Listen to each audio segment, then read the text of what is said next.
السلام علیکم ورحمۃ اللہ وبرکاتہ۔ میں محمد ذاکر قاسمی اور آپ دیکھ رہے ہیں میرا یوٹیوب چینل۔ امید کرتا ہوں کہ آپ حضرات خیریت سے ہوں گے۔ آج کی ویڈیو شروع کرتا ہوں۔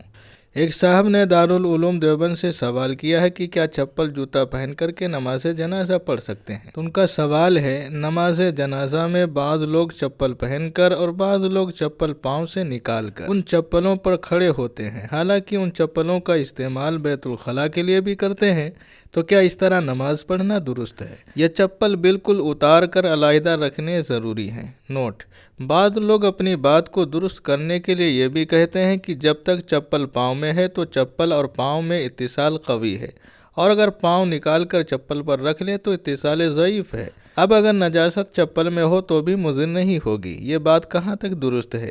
آپ تینوں صورتوں، چپل پاؤں میں ہو، پاؤں چپل کے اوپر ہو، پاؤں اور چپل بالکل علیحدہ ہوں، ان تینوں کی وضاحت فرما دیں۔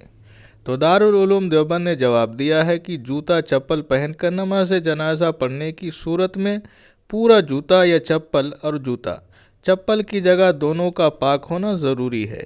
اگر جوتے چپل کا کوئی بھی حصہ یا جوتا چپل کی جگہ ناپاک ہوئی اور اس کی ناپاکی بقدر مانع ہے تو نماز نہیں ہوگی۔ لیکن جو جوتا چپل استنجا خانے لے جائے جاتے ہیں ان کا ناپاک ہونا ضروری نہیں ہے، کیونکہ عام طور پر لوگ احتیاط کے ساتھ ہی آب دست لیتے ہیں اور ناپاک چھینٹیں جوتا چپل پر نہیں پڑتی۔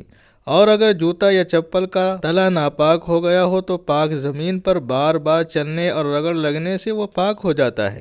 البتہ احتیاط اسی میں ہے کہ ایسا جوتا چپل پہن کر نماز جنازہ نہ پڑھی جائے۔ دوسری صورت ہے جب آدمی جوتا چپل پہن کر نماز پڑھے گا تو جسم کے کپڑوں کی طرح جوتا چپل انسان کے تابع ہوں گے، اس لیے جگہ کی طرح ان کا بھی پاک ہونا ضروری ہوگا۔ اور جوتا چپل پر کھڑے ہو کر نماز پڑھی جائے تو اس صورت میں جوتا چپل تابع نہیں ہوں گے۔ اگر کوئی شخص جوتا چپل اتار کر ان پر کھڑے ہو کر نماز پڑھے تو صرف جوتا چپل کے اس حصے کا پاک ہونا کافی ہے جس پر آدمی کا پیر ہو۔ جگہ کا یا جوتا چپل کے تلے اور اطراف کا پاک ہونا ضروری نہیں ہے۔ اور اگر جوتا چپل اتار کر زمین پر کھڑے ہو کر نماز پڑھی جائے تو صرف زمین کا پاک ہونا کافی ہے۔ تو دوستو، یہ ہے سوال کا جواب۔ امید ہے کہ آپ کو بالکل سمجھ میں آ گیا ہوگا۔ اب اس کے بارے میں آپ کو کچھ کہنا ہے تو نیچے کامنٹ کر دیجئے، اور اگر ابھی تک میرے چینل کو سبسکرائب نہیں کیا ہے تو آپ سے گزارش ہے کہ میرے چینل کو سبسکرائب کر لیں اور اپنے دوست، احباب اور فیملی ممبر کو شیئر بھی کر دیں۔ انشاءاللہ ملتے ہیں ایک نئی ویڈیو کے ساتھ۔ السلام علیکم ورحمۃ اللہ وبرکاتہ۔